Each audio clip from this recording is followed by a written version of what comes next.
Welcome to our first ever live 1v1 here on the Soccer Down Here Network. I'm Jason Longshore, joined by Felipe Cardenas of The Athletic as we get ready for the Copa Libertadores final second leg from El Monumental, River Plate hosting Boca Juniors.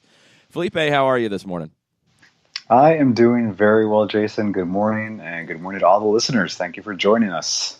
Yeah, I felt this kind of match deserved this kind of coverage, and it's 100% fitting that as we're trying to do this, we're having all kinds of technical difficulties, so the show gets delayed, just like the first leg did. Gets delayed a whole day because of weather. Kind of fitting for the... What are all the nicknames for this match at this point? I mean, the Super Classico, the World Championship. I mean, it's so many different, so much hyperbole around it. I know, the final of all finals, the finals to end the world. Like, Argentina's having a lot of fun with it. The Argentine media, just because they know, just like all of us, that this literally is once in a lifetime. Like, that's not being... we're not embellishing the fact that this historic rivalry has never met in a final of a South American continental championship of this magnitude, and you covered this in our first 1v1 that this will be the last time that the Copa Libertadores is even a two-leg final, which is very traditional, and that's part of the fun, of being able to enjoy two legs and go through the strategy of a team hosting and then having to go away.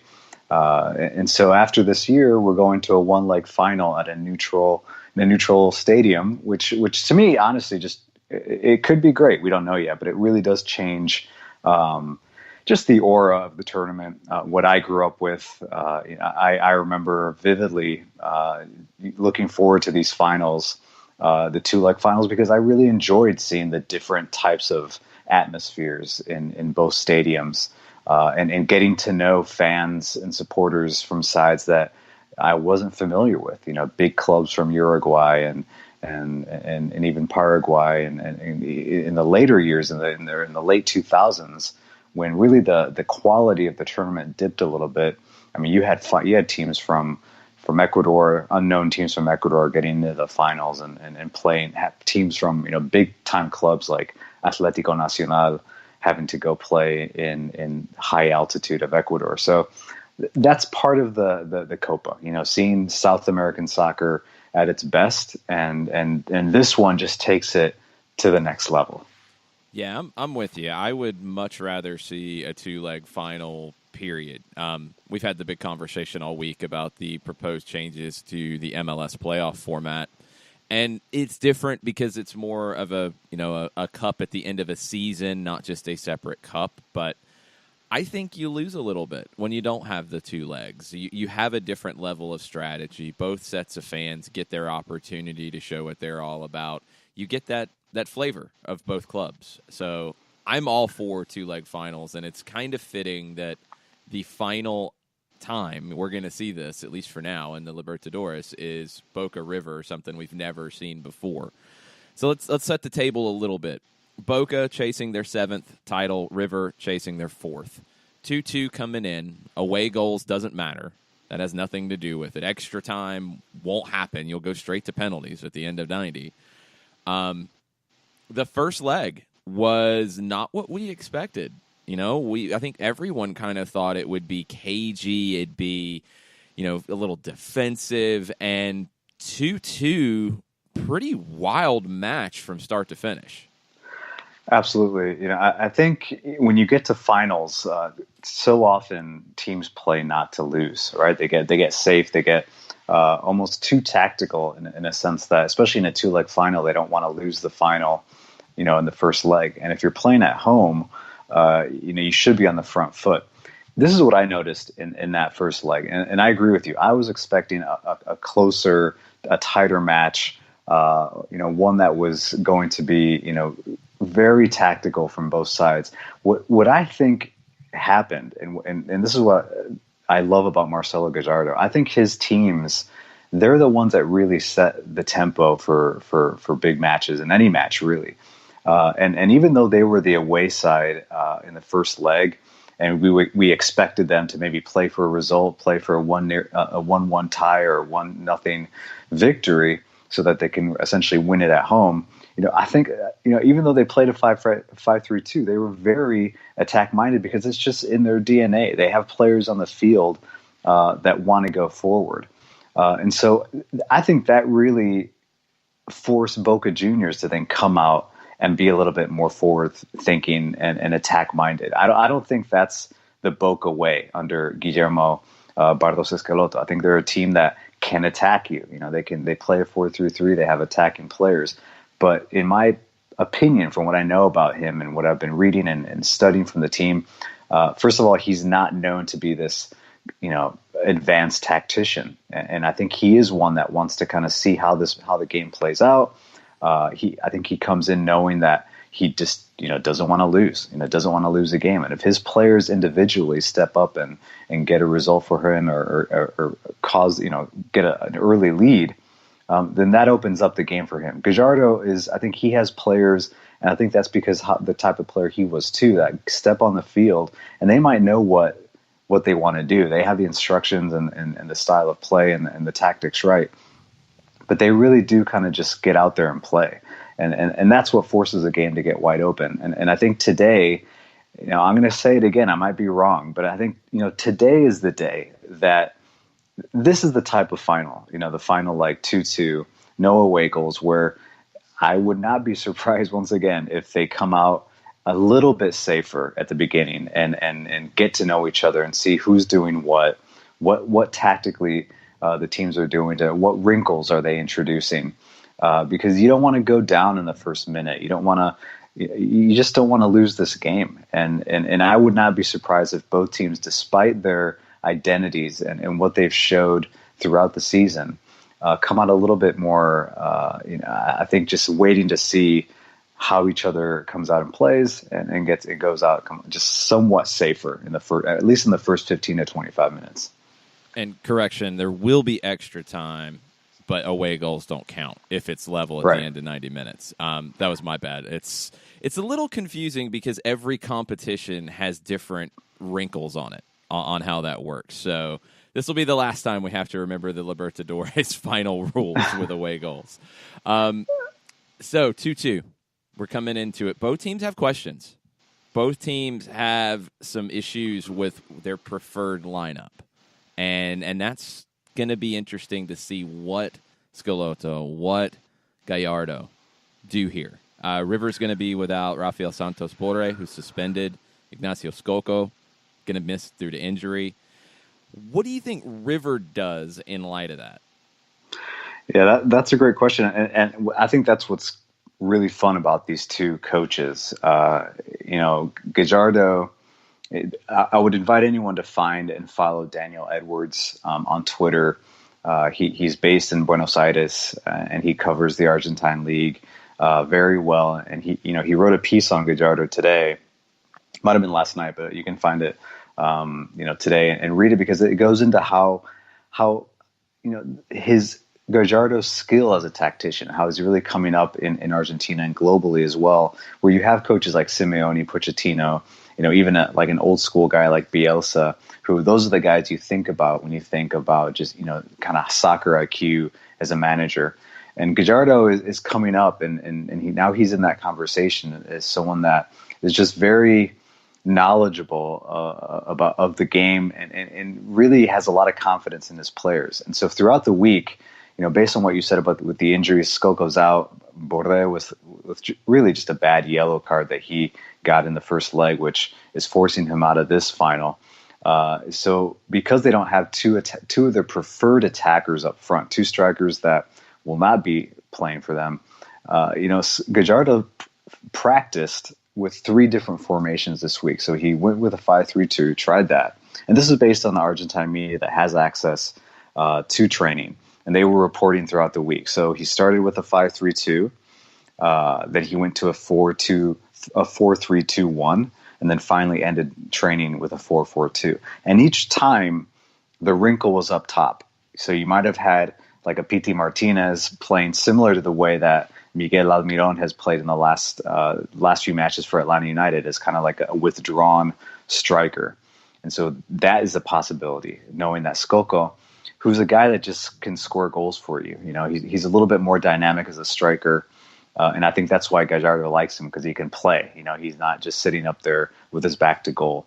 So without that, I think he wanted to see, how do I get technique? How do I get class, creativity up top? So you can run a Pity Martinez up top with a bigger striker like Prato, who had a great first leg. He scored a goal and he essentially caused an own goal. So it's not a bad alternative to have. But I think that's what's great about Gallardo, is that he's very confident in himself and his club and his team. And I think that swagger that they have and that they bring with them, I think that actually worries Boca Junior fans, because River almost looks like the team with nothing to lose, which is the furthest thing from the truth. Both teams have a lot to lose.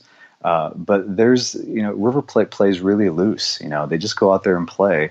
And I think what you'll see today, I think in the end, Prato's going to start. He's going to start. He's going to be up there with Pity Martinez. The last minute change is whether or not Juan Fernando Quintero, the Colombian number 10, which the latest reports out of Argentina saying that he impressed throughout training.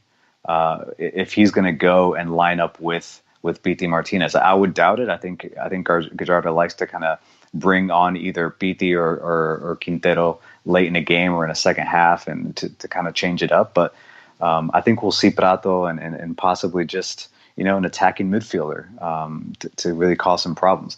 Guillermo Barros Escalotto, as of 10 minutes ago, still has not announced his starting 11. He traditionally waits to the last minute to do that.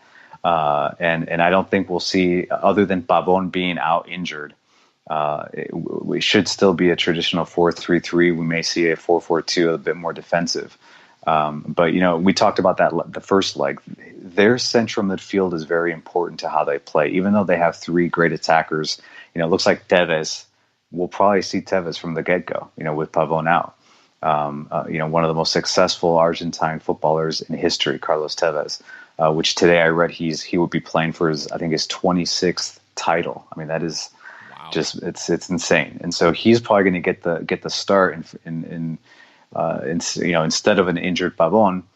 And then speaking of playing it safe, the goalkeeper situation for Boca Juniors has already been determined. So remember, Sebastian Rossi had a great first leg, and he's a young goalkeeper, and he really kept them in the game. I think really the reason why they are still level is because of him, but he's not going to start today.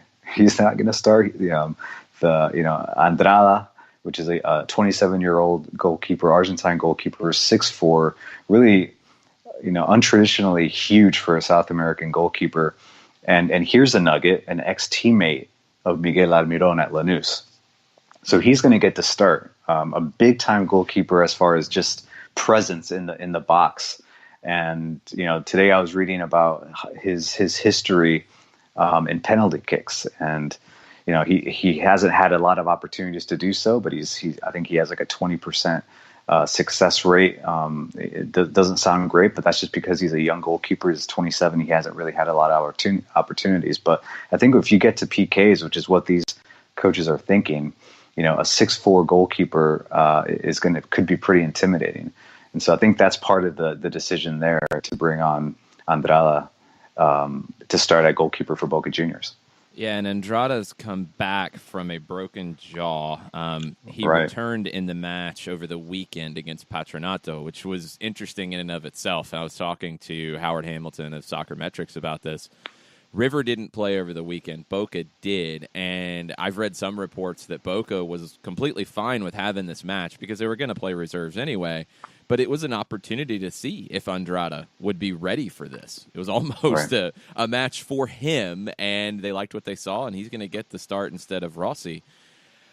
I think what I'm curious about here is, it seems like Guillermo Barros Schelotto is a little more rigid than Gallardo in terms of tactics, but because of the injury to Christian Pavon, he might have to deviate a little bit more, and that seems like it'd be more uncomfortable for Boca in this situation on the road, second leg, to have to go away from what's worked for them so well. Definitely. I mean, I don't think you can line up Carlos Tevez, the 2018 version of Carlos Tevez in a wide position and expect him to run at the defense and kind of capitalize on 1v1 situations. That's just not, at his age, that's just not where he is anymore. And that's what Pavón does so well. Like, you want to isolate Pavón with the right fullback and create one-on-one situations, and then get across into the box where you're going to have like a guy like Avila, who, the big striker, like we talked about, kind of just lurks in the area. And that's exactly what he did in the first leg. He had the first goal and he was just kind of ready for it. And I don't think I agree.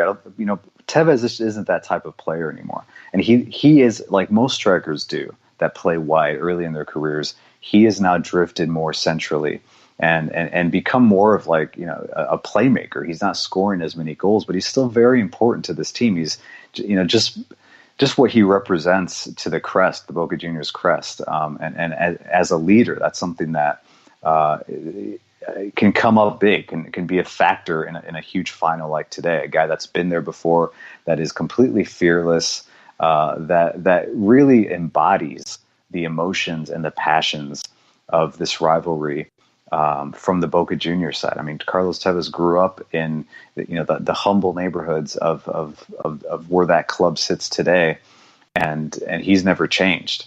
So, but to your point, yeah, it might look more like a 4-4-2 instead of a 4-3-3, where they have a little bit more strength in the middle and they attack down the middle, which they had success with in the second half of the second leg, where River was in a 5-3-2 and they purposely had an extra defender in there. They were still a little bit vulnerable when Boca Juniors attacked straight down the middle. And so that might be something that Guillermo Bartos Escalotto noticed that they did well, and they'll continue to do. We haven't talked about Benedetto either. Like, Benedetto might get the start over Avila. We don't know yet.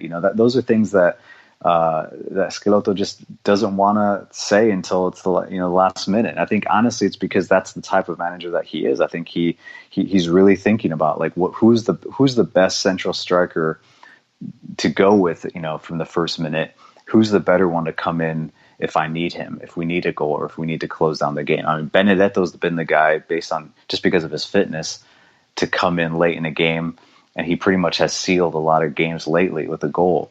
But he's the guy that you might want to starting as your number 9, in the biggest final in the history of these two clubs. So, yeah, I'm really interested to see how Boca looks based on injuries. And essentially, coming in as the visiting team with a manager who tends to play it safe. It's going to be fascinating, and just digging into who could be where. There's a couple names that keep popping up for me when it comes to Boca, and let's kind of run through them quickly. Pavón was included in the squad earlier in the week. Is there any chance Cristian Pavón plays a role here? I don't see it, because it sounded like the injury was a tear to the hamstring, or at least a partial tear. And so that's really, really tough to come back from. But again, like, those are the types of injuries and the types of players that, we don't know. We're not in the locker room. We're not in training. You have guys that tell you, I'll play on one leg in this final. I'll risk essentially their careers to play. And Pavón is not just a young player that's an up and coming player for Boca. He's central to their attack. He continues to get better. He played very well for that. He was one of the few bright spots for Argentina in the last World Cup. So he's a very good forward and a very good attacker that can make a difference. And so if he's in the final 18 and he comes on, then it's that type of situation where, despite a serious injury, he managed to convince his manager. He probably got some sort of 50-50 okay from the medical staff. Mm-hmm. And it's going to be, an emergency type of situation where, they need a player to come on and make a difference. So that would be that to me is the only way we could see a player like Pavón who is coming off a pretty serious injury. So without Pavon, does Edwin Cardona become even more critical for Boca? Yes, yes, yes. I mean, this is his time. This is a guy, and for our listeners, Edwin Cardona, Colombian, a number 10, a bit of a. I mean, I'm not going to compare him to Riquelme, but he's that type of number 10 that isn't. He's not speedy. He won't beat you with pace. He likes to get his foot on the ball, and kind of dictate tempo. He's very creative, just like in tight spaces. But he's a big guy. He has. He doesn't even look like a professional athlete. Like, I'm going to be honest here. He doesn't always look like the guy that's like, in the weight room and rocking the 6-pack. So he's a lot like Riquelme. I mean, right? Let's not run from it. Yeah, right. Yeah, Riquelme was the same guy. Like he looked like he should be. Riquelme looked like the guy that should have been in the stadium just watching the game, like with earbuds, listening to the radio call. But Cardona is, first of all, he has a right foot. He has a rocket of a right foot, and he can decide games from a direct free kick. He's very dangerous in that sense, and for many in South America. I mean, his nickname is Crack Dona. They think he's, as we say in Spanish, es un crack. He is a different type of player. He just has on-field and off-field issues. He doesn't get along with coaches. The rumors that he doesn't train well. But when he's on the field, he's a gamer. We all know those types of players in every sport, and he's a gamer. And so, great point, Jason, because I think this is the game where he can revitalize his career. He missed out on the World Cup because of essentially a racist gesture during a match for Colombia against South Korea. And in my opinion, I think that was something that just kept him out of the World Cup. It was a PR mess for the Colombian Federation that they quickly took care of by essentially kicking him off the team. So, and since then he's just had a kind of a rough 2017, 2018. But this is the type of thing that can erase those types of situations, and he can become a hero. So yeah, he hasn't started lately. He's another guy that has been coming off the bench, but he's definitely an option. So when you look at Boca, you've got different guys that we've talked about who could be that spark off the bench. It could be Tevez maybe from the start today. Cardona, same, could be either. Pavon, if he plays a role, you're going to get a lift in that team if he's able to just take the field.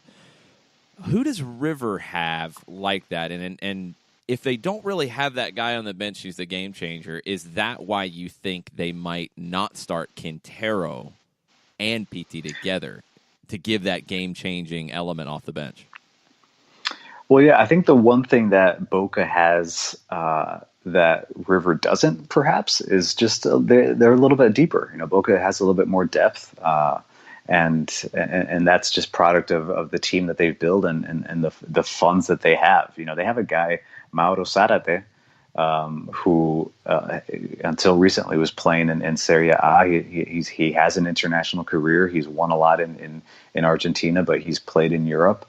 And he kind of came back to Boca and just really didn't win that right wing position over Cristian Pavon, and then Sebastian Villa, the young Colombian that plays on the other wing for Boca. Zarate wasn't able to beat him as well for that starting position, but he's an option. He's a creative player. He's not the same player he was maybe 5 years ago, but he's still. Plays with a lot of passion, a lot of grit, loves a 1v1. So he's an option for Boca. But River, to your point, yeah, I think their starting 11 those are their strongest players, period. And that's just the way the team is built. And that's why, like you said, Quintero is a great option to kind of bring on and change things, because suddenly you have a number 10 that's in there fresh, and that can just slice you up with pinpoint passing. But they have another forward, last name Mora, a Uruguayan, who also was was considered an option for Skolko this week, and based on TNT Sports, which is a big broadcaster in Latin America, they're the ones that were reporting on Rivers training throughout the week, and when they were in a 4-4-2, Mora was the starting striker along with Prato, who will probably start today.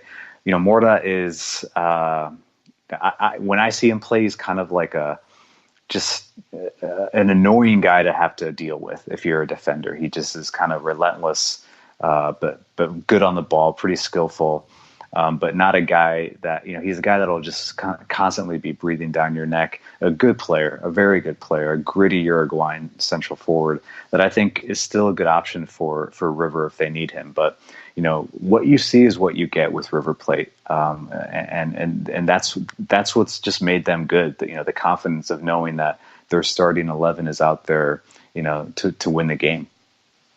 So I'm kind of skimming through some of the different Twitter accounts from Argentina, and you just keep seeing like live shots of fans over 4 hours away, going nuts. Boca fans sending their team off from the hotel because they can't be in the stadium today. River fans just going wild, getting ready for this. For people who are new to it, and we've talked about it in different ways before, is there anything to compare this to? Is it honestly just that unique that there's nothing like it? Oh gosh, that is that's $1 million question, because and especially in the States, honestly, yeah, I think the closest thing is maybe college football, those big rivalries. But no, I just don't think so, because this is first of all, this is a global game. This is a global game, and even though universities here in college football has been around for, you can say, over 100 years.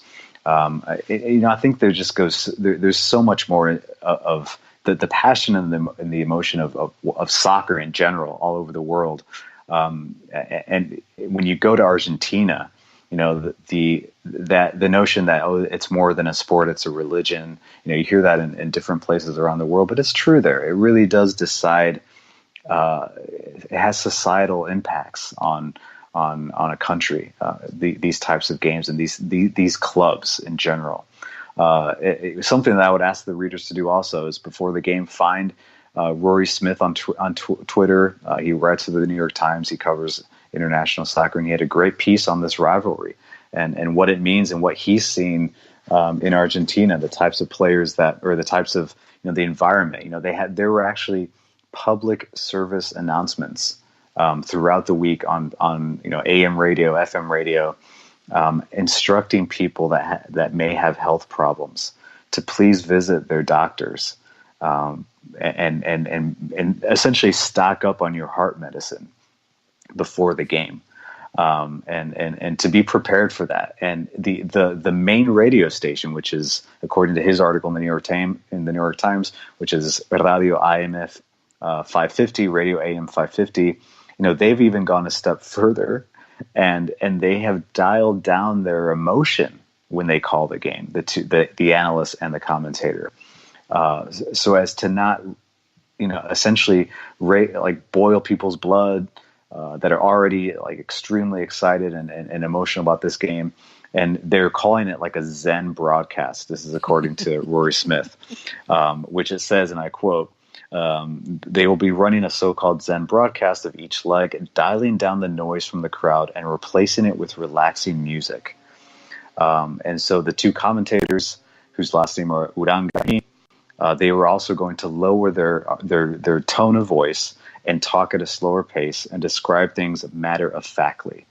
So I don't think that happens in any sport in the United States. If it's a big game and it's the game of the century, here in the States, we take it to that place. We go as big as we possibly can. That's the American way.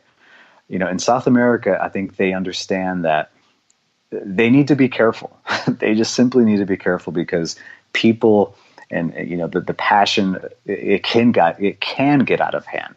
And if you follow me and you read my pieces from The Athletic, and you read the piece from Leandro Gonzalez Pires, go back and check it out, because he was part of that 18 of River Plate that was relegated. And look at what happened following that game where they were relegated, at River Plate in the stadium we're going to see today.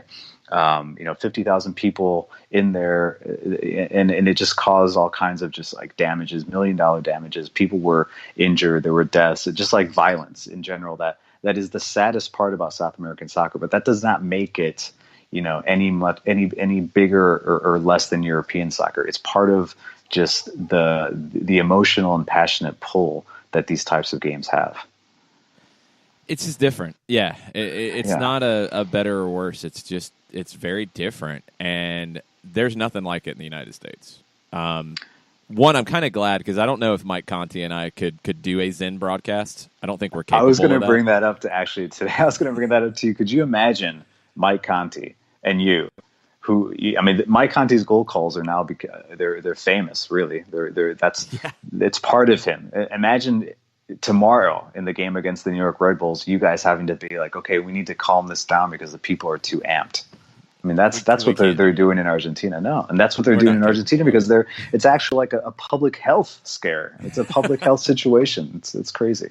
Yeah, I don't think you're going to tell any college football announcer to dial it down. We're worried about people's health. I don't think that's going to happen in the United States. Howard actually has a good one. It reminds him of Rumble in the Jungle. It's kind of like that. It's unique. And, as the current format of the competition is set up, we're not going to see it again. We're not going to see anything like this where it's back and forth and you're having to worry about visiting fans and you're having to worry about these types of things. It'll be, next year, if these two teams made it to the final, it will be in Chile. Yep. Or Miami, who knows? Yeah, maybe. Yeah, eventually it'll be in Miami or Los Angeles or wherever the money is. And right. And that's the modern game. But this is special, and this is just an incredible spectacle that I don't think many people can really truly wrap their heads around. Even people who are experiencing it right now, I don't think they're really going to be able to appreciate the madness of it, until years down the road when you start to look back and say, wow, this actually happened.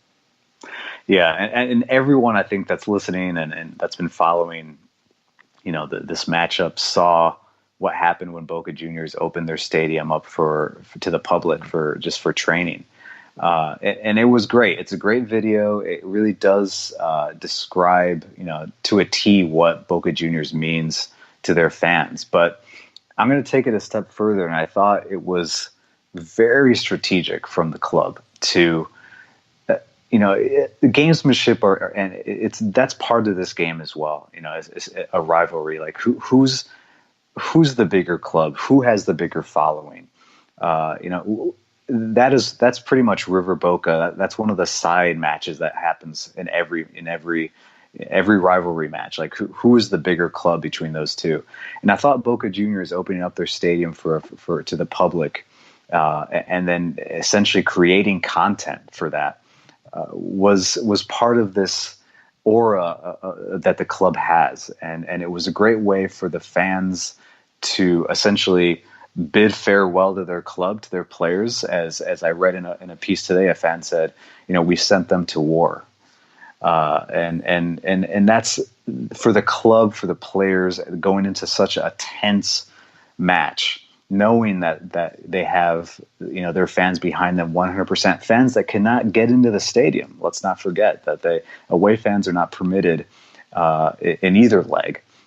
So I thought that was very strategic in allowing the club and their fans to essentially be there one last time before Boca Juniors played in this historic final, and really showing the world and showing their nemesis that we're ready. We're not going to back down, and we we're behind this team 100%. So for just from a content perspective, great work from Boca Juniors to do that. But also I think it just really sets the tone for them as the visiting team, knowing that their supporters will be watching from television sets around the world. And right now, you're actually seeing it. I'm looking at different stats that are out there about social media mentions, and Boca is getting a little more interest around the world. It is maybe the slightly bigger club at this stage around the world. If Boca is to go into El Monumental and get the win today, who carries them to that, in your opinion? Well, if Boca gets the win, I mean, they're historic players, they're iconic players, from Oscar Cordova, Chicho Serna, Colombians that won everything from 98 to 2002-ish. They won multiple league titles, at least 2 to 3 Copa Libertadores and a World Club Cup. They're the ones. Their message throughout the week is like we're supposed to win this game. We're the bigger club. We are the bigger club. We have more titles, and that's the way it should be. River Plate. Something that I thought about today is that something that a lot of the Argentine press has been talking about is that in these games, what tends to get covered more is the team that loses. It's this cultural phenomenon in Argentina where winning is everything. But I guess, like, instead of covering the joy of victory and the big club that wins everything, the narrative tends to shift towards who lost and how much of a failure they are. And this has been criticized by a lot of well-known journalists in Argentina. Ex-players like Jorge Valdano came out and said that it's a shame that a country like Argentina which has such a great history of soccer, when these types of matches come, we focus on who's going to lose and how much of a failure they'll be. So, but that's a hard narrative to run away from. I really think that. Could he come talk to Atlanta about Atlanta sports, because that's something that happens here too. It's true, and that's just the way it is. I think when a player comes out and says, "Whoever loses this will suffer for eternity," it's a great line. It's a great line that we'll tweet, we'll retweet, but that is truly how they see it. That it's the players and the fans are more concerned about losing than they are about they're not even thinking about the possibility of winning. They're thinking about, good God, I do not want to be the team that loses. And River Plate, I feel, this is just my opinion, is that they've hit rock bottom before. They've in their own stadium. Mm-hmm. And I think their fans' nerves must be, they must be, as tight as possible, as nervous as possible.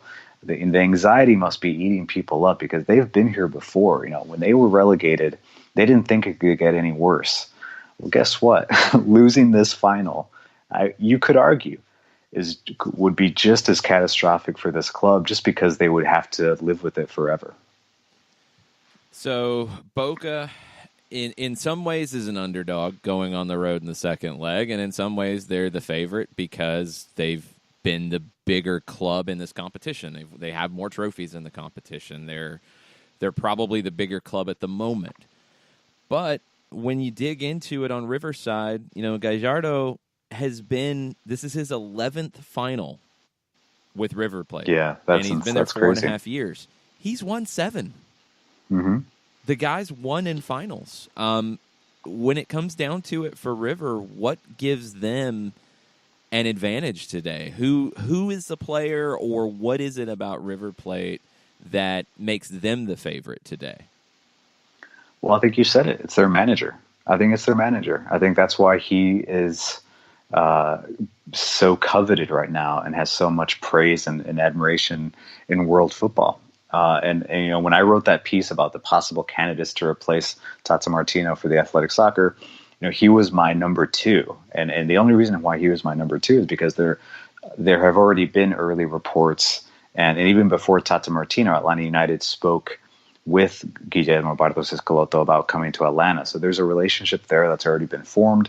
But Gallardo is he's clearly a very good manager, and his players just they believe in him. They'll run through a brick wall for him. I think something that he gives River is bite. Like, they are very creative. They attack. Yes, we know that. But their belief and I know I say it often, but they do have swagger. I think they really do believe that they can beat anybody, that no situation is too big for them. I remember vividly in the first leg when River Plate came out as a team, and they came out in front of the La Bombonera and Boca's fans, and they were just going off and fireworks and confetti and everything. And they focused on Pity Martinez, and he was just staring at the crowd. And it was, to me, it was like, yes, he's taking it in, and this is amazing. But also, it's like, yeah, like we're here to win. We're here to win, and that comes from the manager. When they beat Gremio, and I tweeted this as well. There's something that I love so much about South American Cup football is the post game on field interview, because it's just not sugar coated. It's very raw. They get players 2 to 3 seconds after the final whistle, where their emotions are still at their peak. And when they interviewed Santos Borré, the Colombian, he had his shirt off. He had just been dancing in the rain, and you could tell he was just amped. And his message was like, we believe in each other. Like, we can beat anybody. This is who we are. And he was just like, he looked like a man possessed. And I think that's the two teams have very different personalities. Boca's very much reserved, much like their manager. Very professional, very experienced, and you have River Plate that's just like this team that is also, I think, playing for their manager who's suspended and can't be on the touchline with them. So throughout training, throughout the week, I'm sure he's been in their ear and just telling them, how great they are and that they should be feared. What I love about this match we're going to see today as we start to wrap up is that, a lot of times you get into a final and you start to look at the key figures on both sides. And in this one, you have so many different players who are capable of changing the game themselves, just by themselves. Whether it's a save like we saw in the 90th minute in the first leg from Armani with River, whether it's a beautiful ball from Quintero, amazing delivery on a set piece from Pity Martinez, or something brilliant from him hitting one of his patented volleys. For Boca, I mean, how massive would it be if Carlos Tevez comes off the bench and scores a goal that gives Boca a championship? There are so many different possible storylines here, and you don't always get this in a final. Sometimes you just get one good team and one clear underdog. Not really the case here. I think it could go either way. Sometimes there's, one player on each team that's the focal point. Here, I mean, you can go halfway through the lineup, and guys who might not even start can be the focal point for both of these teams. It's just the perfect final, in my opinion, and it's a matchup that suits the occasion. I agree, and I think both teams have had probably, obviously, more successful teams and iconic players. If we look back throughout the years, both Boca and River Plate, obviously, they fielded some of the top players in South American history. The 96 team for River Plate is a legendary team with like Gallardo was on the team. He wasn't an all-out starter, but he was on that team. Enzo Francescoli, Hernan Crespo. Some of the listeners may not remember, but I'm almost positive Kili Gonzalez was on that team, a guy that was just really embodied that type of attitude that River has always had. I think they like being the bad guy. And when I was growing up, River to me was like the evil empire. They were just they won everything. And they had this attitude that people feared them in South America. You didn't want to play at El Monumental. You didn't want to you didn't want to have to face them in a do or die situation. And I think these young players that they have now, I think that's what Gallardo is bringing to that team. He was part of that generation for the club, and now he realizes that they have a lot of young, bright stars that's probably what they need today, is someone in their ear saying, this is who you represent. And to your point, I think in the past, the Super Clásico hasn't always delivered. Like, let's be honest there too. Like, there have been some pretty awful games, like some pretty bad soccer, 0-0 draws, where it just became really like a hack fest, and there was little soccer. These two teams, what's great about it is that they come to play, and it's because of what you said, the individual talent that both teams have. That ends up being the difference. You can talk tactics all you want. You can switch players around in formations. But in the end, these are two teams that do have the players to come up big. And if you're an Atlanta United fan, you're listening to us talk about Copa Libertadores for the first time, that I think you can relate, because what Atlanta United has is exactly that. They've been successful because they have players that can win a game on their own despite a team playing poorly, and we've seen that throughout the year. So yeah, this is great to see 22 players on the field that are capable of really making a difference in their positions, and in inopportune moments. Like one free kick can do it. One bit of individual brilliance as well. Yeah, it's a great point, and it's something that I don't think we've had as much in MLS, where you have icons, or what's the fair comparison in Idolo, an idol, Yeah, for the team. You have that with Atlanta. You kind of don't have that with the Red Bulls, because the team is the star here, although Bradley Wright Phillips, Tyler Adams are key figures in it. But Atlanta is a team that is very much in the mold of what we're going to see today with a Boca and with a River. Teams that have their belief, as players have expressed from both teams coming in, but they also have their guys that they look to carry them through the rough times in a match that always pop up. I don't know if you want to go on the record with a prediction. If you I'll don't do want it. to predict, I'll do it. Okay, go for it. Yeah. I mean, I thought about this last night. I really did. I woke up at like 4 a.m. also, and I think I was thinking about how this match could possibly end. And I'm going to stick to my guns and say that I don't think it is going to be as wide open as the first leg. I was flat wrong in the first leg. I thought it was going to be a lot tighter and a lot cagier. Right there. I think this match will be. Yeah. I honestly do think that this match might be a little bit tighter. We might see more of the nerves, and two teams that just don't want to make that big mistake. And let's go back to the goalkeepers. I think we're going to see. I think the goalkeepers will be big today, and you can say that in any game, right? I mean, you have River Plate's Franco Armani, who I still believe is a top 5 goalkeeper in the world. He is unknown to most of this hemisphere or outside of this hemisphere, but he has won everything already in South America. He just is a late bloomer, really, at the international stage. But he's been in this tournament before, and he's lifted this trophy for Atlético Nacional in Colombia, multiple league titles in Colombia, and just very good in big time situations, and especially good stopping penalty kicks. So my prediction is I think this game will end 1-1 in regulation and extra time, and I think it'll go to penalty kicks. And I'm going to take River Plate. Even though I grew up a Boca fan, I think between the sticks, from 12 yards out, they have the better goalkeeper.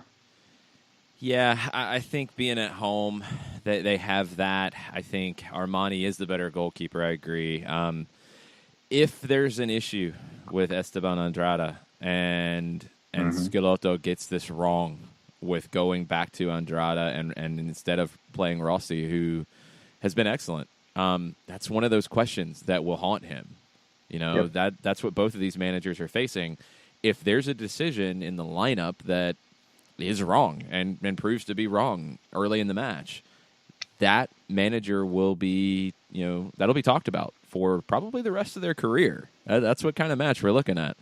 I think River has fewer difficult questions for Gallardo to answer, and I feel like he's going to be in a better position here. I think it will be cagier to start, but just something will kick it off, whether it's a big save, whether it's a near chance, ringing it off the post.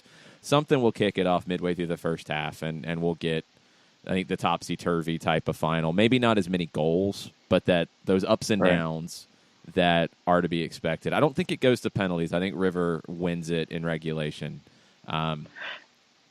It'll be interesting to see the tactically too from Gallardo, because I think You're right. He has the players. I think they believe in themselves, and they're happy to kind of wait to see how the game goes and adjust accordingly. That's something that he has been essentially lauded for. He's just a very good game manager, and he's happy to change tactically. I think something that I read that I had to go back and watch and actually confirm, and I said, yes, this is true. In the first match, he completely bypassed the midfield. Something that, again, let's bring Atlanta United into the fold, just so that we have context. That they are a team that, River Plate likes to also, keep the ball possession, get it into their midfield, creative players, and build from there. And in the first leg, they just completely bypassed the midfield because that's where Boca Junior, that's their strength as well. And they really stretched the game out. They stretched Boca Juniors out. It became a little bit of a track meet early, and that was something that when they played in their league match in September, Gallardo did not do. And so that was that little wrinkle that he brought to this 2-leg final, and it was successful for him in that it really caused a lot of problems and put a lot of pressure on Boca Juniors. Will he do that again? I think that's playing at home. Will that be there for him? Maybe his midfield will have a little bit more space on the ball because Boca might be retreating a little bit. But yeah, I think it's likely to. We go back to what we witnessed in the first leg. You can talk tactics, you can have your formations, but these two teams and the players that they have, they just want to play, they just want to win, and I think sometimes the game becomes about them, and it's really just the manager deciding who can come on and make a difference, and tactics just go out the window. But I will say I'll stick to my prediction, and I'll just tell the listeners, watch the goalkeepers today. There are a lot of good players that you'll see on the ball. The skill is going to be everywhere, but watch the goalkeepers. Watch who's coming out on the cross. And owning and manning and commanding their box. Who's the one that does the ball at his feet. Those types of things also send messages to their teammates. And a nervous goalkeeper can change everything for a team. And a very confident one also does wonders for his defensive mates and just in general for the home crowd, for the away crowd. So get ready for that as well. Yeah, I put it down to River, I think, is in the stronger position being at home. I think they're in the stronger position tactically. I think they have fewer questions. But, as you say, it's a final. Mm-hmm. If Boca is to win this, it will be down to individual brilliance. It will be Carlos Tevez dialing back the years for one last time. It'll be Benedetto, Pavone showing up and doing the Willis Reed deal, coming off the bench and hobbling out there. It'll be Benedetto doing something ridiculous, which we know that he's capable of. So absolutely, it's the classic final. It's the classic contest between the two greats. It's going to be a blast. And if you're looking for a way to watch, if you're trying to figure that out, Fox Sports Deportes has it. They have their Fox Sports in Vivo program starting in about 15 minutes. I'm sure that will be a lot of Copa Libertadores. And then they have 3 hours of preview on Fox Deportes. So if you're looking for somewhere to watch, Deportes has it. If you don't have that, Fanatis.com will help you out. I believe Fubo TV as well. You can get access to watch this. There are plenty of ways to do it. This is must watch. If you're a soccer fan, yeah. This is must watch. This is the game of the day. It's bigger than anything else going on in the world today. Oh, yeah. Forget about, it's rivalry weekend in college football. I know that's a big deal in the South, and it should be. It's a big deal all over the country. We have some huge matches. But you're going to watch those matches again next year. You're going to see them again in 10 years, in 5 years. This match that is going to kick off at 3 p.m. at the peak hour of college football, we might never see again. It's that big, it's that historic, and I would do. Listen, I've seen a lot of people have tweeted to me as well. How can I watch this game? I don't have that channel. If it were up to me, I would host random people to come watch it at my house. I'm happy to do that. I just haven't asked my wife for permission yet, but that's what it means to me. I want people to experience this this once in a lifetime opportunity, and to really live it and take advantage of it. I was going to ask you, can you still go to Fido? Is Fido still is okay? So you can go to Fido. You can go to the multiple locations in Atlanta and have that type of experience as well. And then, hey, stay and watch the rest of the college football that's going to be on today. But do not miss this. Like, do your best. Don't just wait for the highlights. Take it all in. It's going to be special. It's going to be epic. I'm sure we'll all be talking about it on our Twitters. Make sure you're following Felipe at Felipe Carr, Soccer Down Here, and I'm at Longshoe on Twitter as well. Thanks, everybody, for listening for our special live 1v1. I'm sure Felipe and I will find some time next week in between legs of the Atlanta-New York Red Bull series to kind of recap the Libertadores and everything. And there might be more comparisons to Atlanta and New York, because if you're an Atlanta United fan, this is, Boca River's a different level altogether. It's a different thing altogether because of the rivalry. But the intensity is what you're going to experience tomorrow. That type of intensity is what you're going to experience, something that I don't think we've seen enough of in MLS. And you get two teams in Atlanta and the Red Bulls that have the style matchup to be in this ballpark and to see this type of intense matchup. Yeah, I mean, Atlanta has, they have the home crowd. They are becoming a club that can rely on home field advantage, true home field advantage. And if I was as an Atlanta supporter, I would be watching this game today to see, what it's like, the impact that fans can have, the collective can have on a match. And don't forget, at least 11 players for Atlanta United, I guarantee right now, are getting ready to watch this final today. They've been in this type of final. They've been in this type of match. LGP has played in the Super Clásico. Tito Villalba has won this tournament. So this is part of Atlanta United's club identity as well. The big time South American match that becomes a historic opportunity for a club. So we're not forcing the metaphor or the link to Atlanta United. It's already there.